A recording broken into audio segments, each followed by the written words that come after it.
Phone থেকে save করা number delete হয়ে গেলে কিভাবে ফিরিয়ে আনবেন সম্পূর্ণ প্রসেসটি এই ভিডিওটি থেকে জানতে পারবেন। দেখুন, অনেক সময় আমাদের মনের ভুলবশত বা যে কোনো কারণে ফোন থেকে কিন্তু নাম্বার ডিলিট হয়ে যায়।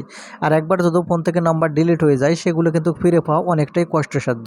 কিন্তু এই ভিডিওটিতে আমি এমন কিছু প্রসেস দেখাবো যার মাধ্যমে আপনাদের ফোন থেকে ডিলিট হয়ে যাওয়া সমস্ত নাম্বার কিন্তু আপনারা ফিরিয়ে আনতে পারবেন। আর কীভাবে ফিরিয়ে আনবেন চলুন দেখিয়ে দিই।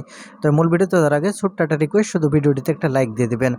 তাই আপনার ফোন নাম্বার ডিলিট হয়ে গেলে ফিরিয়ে আনার জন্য সর্বপ্রথম যে কাজটি করবেন, আপনাদের ফোনের থেকে আপনারা আপনাদের ফেসবুক অ্যাপ্লিকেশানটি ওপেন করে নেবেন।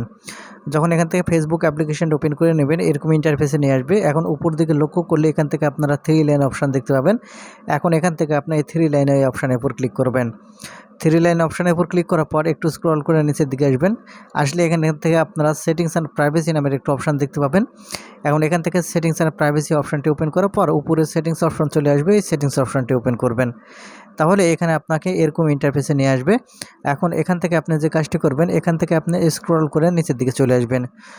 স্ক্রল করে নিচের দিকে চলে আসার পর অ্যাক্সেস ইউর ইনফরমেশান, আপনি এই অপশানটি এখান থেকে ওপেন করবেন। তারপর এখান থেকে কন্টিনিউ বাটন, এই অপশানের উপর ক্লিক করবেন। তারপরে পার্সোনাল ইনফরমেশান অপশান চলে আসবে। এখন এখান থেকে পার্সোনাল ইনফরমেশান এই অপশানটি ওপেন করবেন। করলে এখানে আপনারা নিচের দিকে লক্ষ্য করলে দেখতে পাবেন ইয়োর অ্যাড্রেস বুক। আপনি জাস্ট এখান থেকে ইয়োর অ্যাড্রেস বুক এই অপশানের উপর ক্লিক করবেন। সাথে সাথে আপনার ডিলিট হয়ে যাওয়া নম্বরগুলো এখান থেকে আপনি দেখতে পাবেন। এখন এগুলো ডিলিট হওয়া নম্বর আপনার ফোনে আবারও নিয়ে যাওয়ার জন্য যে কাজটি করবেন, এখান থেকে ডান দিকে অ্যারো বাটন লক্ষ্য করলে দেখতে পাবেন। এই অ্যারো বাটনের উপর ক্লিক করার সাথে সাথে এখান থেকে আপনার ফোনে আবারও ফোন বুকে নিয়ে যাওয়ার জন্য অপশান পেয়ে যাবেন। যখন আপনি এই অপশানে ক্লিক করবেন সেই অপশান চলে আসবে। এখান থেকে আপনারা কিন্তু খুব সহজে আপনার ফোন বুকে আবারও নিয়ে যেতে পারবেন।